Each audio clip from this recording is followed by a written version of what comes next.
myself Ismail. Welcome to Ismail chemistry classes. आज हम लोग क्लास 12th के सब्जेक्ट केमिस्ट्री के चैप्टर नंबर 4 केमिकल काइनेटिक्स पर डिस्कस करेंगे। चैप्टर्स का नाम है केमिकल काइनेटिक्स। ये काइनेटिक वर्ड्स ग्रीक लैंग्वेज के काइनेसिस वर्ड से डिराइव हुआ है। काइनेसिस का मीनिंग होता है मूवमेंट या मोशन और मूवमेंट। अब यदि हम इन वर्ड्स को ज्वाइन करें तो क्या वर्ड्स होगा कि केमिकल्स का मोशन या केमिकल्स का मूवमेंट। तो केमिकल्स का मोशन या केमिकल्स का मूवमेंट कहाँ होगा? तो केमिकल रिएक्शंस के अंदर कि कोई एक रिएक्टेंट जो है वो जब एक रिएक्टेंट किसमें कन्वर्ट होता है? प्रोडक्ट के अंदर। तो रिएक्टेंट से प्रोडक्ट में एक्चुअली होता क्या है कि रिएक्टेंट धीरे धीरे किसमें कन्वर्ट होना शुरू होता है? प्रोडक्ट में। तो इस तरीके से इसमें मोशन हो रहा है, मूवमेंट हो रहा है, किसका? केमिकल्स का। इसलिए इस चैप्टर्स को क्या कहा गया? Chemical kinetics. यदि हम इस चैप्टर्स की डेफिनेशंस करें कि what is the definition of chemical kinetics, तो chemical kinetics is a branch of physical chemistry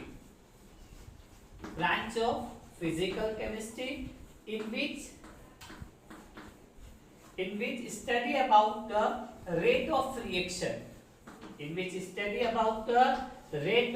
reaction.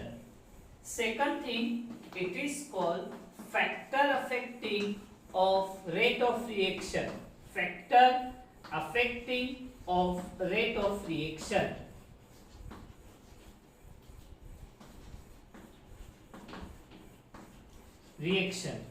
And third is mechanism of chemical reaction.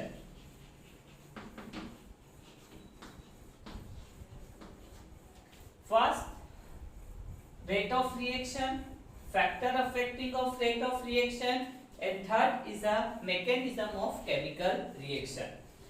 अब यदि बात करें कि पहला टॉपिक जो है वो है रेट ऑफ रिएक्शन। रेट मतलब स्पीड। तो किसकी स्पीड? तो रिएक्शन की स्पीड। तो यहाँ पर हम लोग जितनी भी केमिकल रिएक्शन है उसका क्लासिफिकेशन करें on the basis of rate. Classification of reaction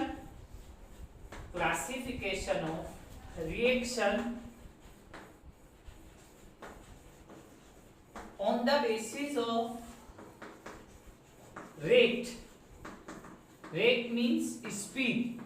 So all the chemical reactions is classified into three types. First is a fast reaction, second is a slow reaction, and third is a moderate reaction. Fast reaction, slow reaction, and moderate reaction. Fast reaction in the sense a chemical reaction take place instantaneously, very fast. यदि हम लोग fast reactions की बात करें तो fast reaction is completed into 10 to power -12. Indicate -12 to 10 to power -15 second में reactions complete हो जाएगी। मतलब इतनी फास्ट रिएक्शंस होगी। ये रिएक्शन किसमें होती है? तो जितनी भी ionic reactions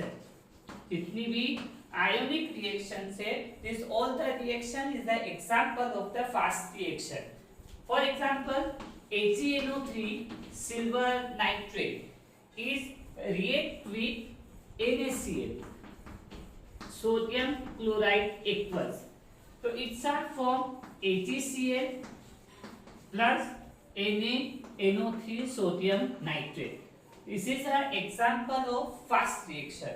or all the ionic reaction is an example of fast reaction. What is the definition? Which take place instantaneously, very fast. Slow reaction. Second is a slow reaction. Slow reaction means a chemical reaction is completed within a years, month, hours या day. कुछ साल में complete हो, कुछ महीनों में complete हो, कुछ दिनों में कंप्लीट हो या कुछ घंटों में कंप्लीट हो. तो इस टाइप की रिएक्शंस को हम लोग बोलते हैं slow reaction. For example, it is called rusting of iron. Rusting of iron is a example of slow reaction. Moderate reaction. Moderate reaction in the sense the reaction is neither be very fast, neither be very slow. ना तो reaction बहुत fast complete हो, ना बहुत slow हो. This type of reaction is called moderate reaction. यहाँ example हम लोग बात करें कि इथाइल एसीटेट का CH3COO C2H5 का एसिडिक मीडियम में हम हाइड्रोलाइसिस करें तो it is we are obtain acetic acid CH3COOH plus C2H5OH. It is a example of moderate reaction. अब यहाँ पर बात करें कि जो ये रिएक्शंस है, some reaction are very fast, some are very slow, some are moderate. So what is the reason? What is the reason? Why the speeds are different? क्योंकि जितने भी केमिकल रिएक्शन है, ये केमिकल रिएक्शन ओल्ड बॉन्ड की breaking, old bond की breaking और new bond के formation पर डिपेंड करती है. ओल्ड बॉन्ड की ब्रेकिंग और न्यू बॉन्ड के फॉर्मेशन पर डिपेंड करती है. अब आप समझ सकते हो कि यदि ओल्ड बॉन्ड की ब्रेकिंग के लिए कम एनर्जी रिक्वायर्ड है तो रिएक्शन फास्ट होगी. यदि ओल्ड बॉन्ड की ब्रेकिंग के लिए मोर एनर्जी रिक्वायर्ड है, यदि जो ओल्ड बॉन्ड है उसके बीच में इलेक्ट्रोस्टैटिक फोर्स या किसी भी तरीके का फोर्स ऑफ अट्रैक्शन बहुत हाई है तो उनको सेपरेट करने के लिए ज्यादा एनर्जी रिक्वायर्ड होगी. तो this type of reaction is an example of slow reaction. और moderate reaction, neither be very fast neither be very slow, means वहां पर ना तो बहुत कम एनर्जी रिक्वायर्ड होगी ना बहुत ज्यादा एनर्जी रिक्वायर्ड होगी.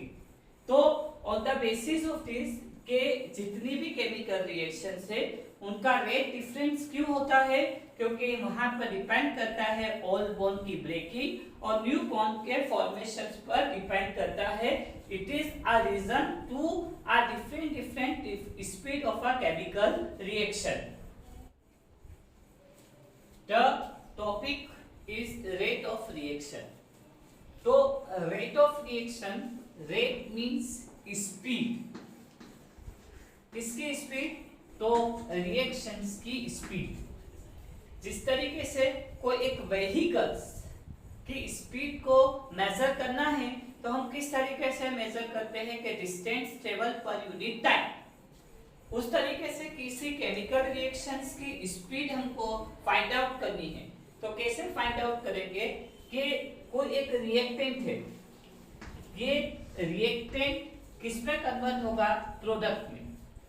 तो रिएक्टेंट प्रोडक्ट में कन्वर्ट होगा तो रिएक्टेंट का कंसंट्रेशन धीरे धीरे डिक्रीज होता जाएगा और प्रोडक्ट का कंसंट्रेशन धीरे धीरे इंक्रीज होता जाएगा. मैं क्या कह रहा हूं कि ये जो रिएक्टेंट है इसका कंसंट्रेशन डिक्रीज होगा, कम होगा, क्योंकि वो किस में बदलेगा? प्रोडक्ट में. और प्रोडक्ट का जो कंसंट्रेशन है वो इंक्रीज होगा. तो यहाँ पर rate we are study in the term of concentration. तो यदि रेट ऑफ रिएक्शंस की डेफिनेशन करना हो तो हम लोग कह सकते हैं कि change in concentration of reactant, change in concentration of reactant और प्रोडक्ट, रिएक्टेंट और product per unit time is called rate of reaction. Is called rate of reaction. Clear? What is the definition? Change in concentration of reactant or product per unit time is called rate of reaction. अब यदि इस rate of reactions को हमको reactant की term में लिखना हो या प्रोडक्ट की टर्म में लिखना हो, तो रिएक्टेंट की टर्म में कंसंट्रेशन डिक्रीज होगा और प्रोडक्ट की कंसंट्रेशन इंक्रीज होगा। तो हम यदि रिएक्टेंट की टर्म में लिखे तो क्या होगा कि rate of reaction is equals to decrease in concentration of reactant, decrease in concentration of reactant upon या पर यूनिट टाइम। ये किसकी टर्म में हुआ? तो ये रिएक्टेंट्स की टर्म में हुआ। अब यदि हमको प्रोडक्ट की टर्म में लिखना होगा तो rate of reaction is equals to increase in concentration, increase in concentration of product per unit time। ये रिएक्टेंट की टर्म में लिखा और ये प्रोडक्ट की टर्म में लिखा। अब यहाँ पर हम लोग वर्ड यूज कर रहे हैं कॉन्सेंट्रेशन इन द सेंस मोल पर सेकंड या मोल पर यूनिट वॉल्यूम।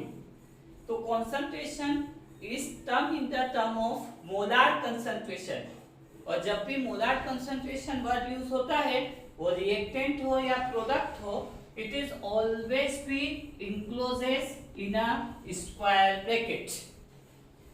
अब यदि हम लोग रिएक्टेंट और प्रोडक्ट को मोलार कंसंट्रेशंस की टर्म में लिखे, फॉर एग्जांपल कि कोई एक रिएक्टेंट है, ये कन्वर्ट हो रहा है प्रोडक्ट के अंदर, और यदि हमको इसकी रेट ऑफ रिएक्शन लिखना है तो first we write down in the term of reactant, then after we write down in the term of product. तो rate of reaction is equals to minus R upon T, यहाँ change होगा इसलिए हम लोग word use करेंगे delta, और यहाँ पे भी वर्ड यूज करेंगे डेल्टा। यहाँ यदि हमने ये डेल्टा यूज किया है तो this delta is use for larger change, और स्मॉल डी यूज करेंगे। हम आगे डिस्कस करेंगे कि ये डेल्टा यूज किया है तो ये लार्जर चेंज के लिए यूज होता है, और स्मॉल डी यूज किया तो स्मॉलर चेंज के लिए यूज होगा। हम बाद में बात करेंगे।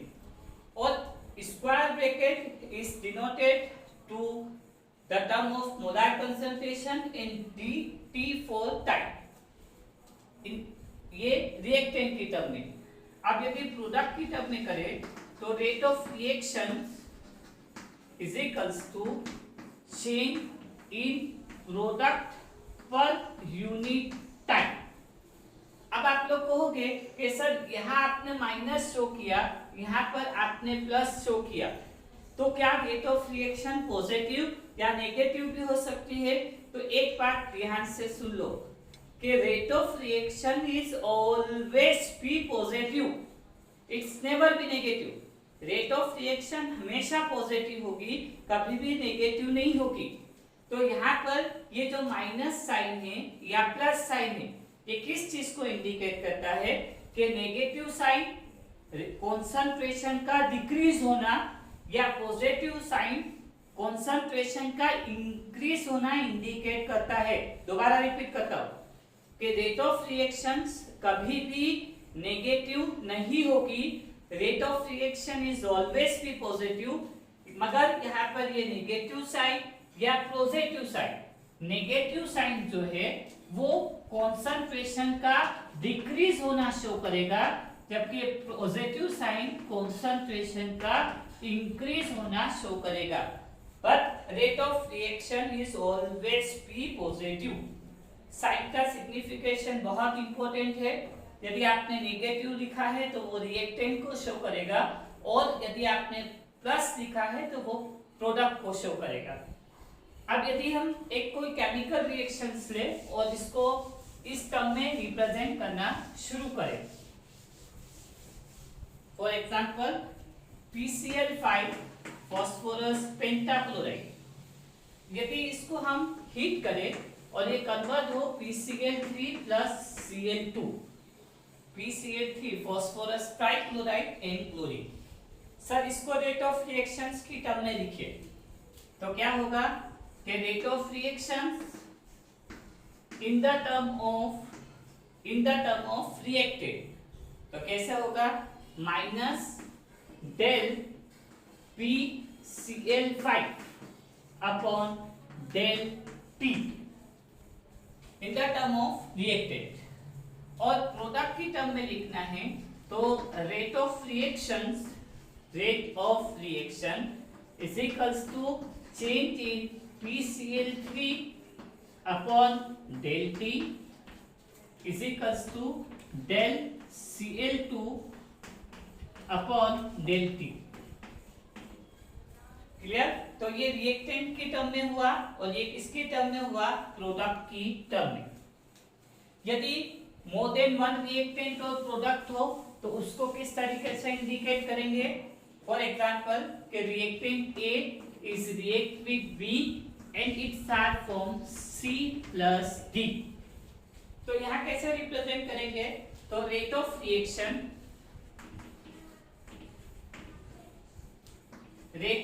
Reaction is equals to minus del A upon del T। आप समझदार हैं, माइनस साइन कंसंट्रेशन का डिक्रीज होना शो करता है। दूसरा यदि हम लोग देखें तो minus del P upon del T in the term of reactant. Product की बात करें तो पॉजिटिव साइन होगा, वो अंडरस्टूड है, लगाओ तो भी चलेगा, नहीं लगाओगे तो भी चलेगा। Del C upon del T and del D upon del T। Clear? अब कोई बोले कि सर आपने सबको इक्वल क्यों रख दिया, तो जितने भी रिएक्टेंट A के मोल्स है वो equal number of reactant B के मोल के साथ रिएक्ट करेंगे, उतने ही number of reactant moles C form होंगे और उतने ही number of moles D form होंगे। क्लियर? कोई कम या ज्यादा नहीं होगा। क्लियर? तो इस तरीके से हम रेट ऑफ रिएक्शंस को डिटरमाइन कर सकते हैं। अब हम आगे बात करें unit of chemical reaction. Unit of chemical reaction या unit of rate of chemical reaction, unit of rate of chemical reaction. तो मुझे बहुत अंडरस्टूड होना चाहिए कि व्हाट इज द डेफिनेशन। तो rate of reaction is equals to change in concentration per unit time, change in concentration per unit time. तो concentrations की generally unit जो है वो होती है मोल पर लीटर, और टाइम की जो यूनिट्स है वो सेकंड या मिनट भी यूज कर सकते हैं। कंसंट्रेशन की यूनिट मोल पर लीटर और टाइम की यूनिट्स क्या हो जाएगी, सेकंड। तो ऐसी कंडीशंस में रेट ऑफ रिएक्शंस की डेफिनेशन यूनिट क्या हो जाएगी, मोल पर लीटर पर सेकंड। तो इस तरीके से भी लिख सकते हैं कि mole litre inverse second inverse. Clear? तो ये कंसंट्रेशन की टर्म में हुआ। मगर यदि हम बात करें कि यदि रिएक्टेंट और प्रोडक्ट गैसियस स्टेट पर हो, तो गैसियस स्टेट पर कंसंट्रेशन की प्लेस पर we are use the words pressure, और प्रेशर के लिए जो यूनिट्स एक्सप्रेस होती है वो होती है एटमॉस्फेयर। एटमॉस्फेयर, टाइम की यूनिट्स तो वही रहेगी, मगर concentration is instant by pressure, और प्रेशर की यूनिट्स होगी एटमॉस्फेयर। इसलिए रेट ऑफ रिएक्शंस की जो यूनिट्स होगी, रेट ऑफ रिएक्शंस की जो यूनिट्स होगी वो होगी एटमॉस्फेयर पर सेकंड। तो हम इसको एटमॉस्फेयर सेकंड इनवर्स से भी शो कर सकते हैं। This units are used in the term of concentration और this units are used in the term of pressure.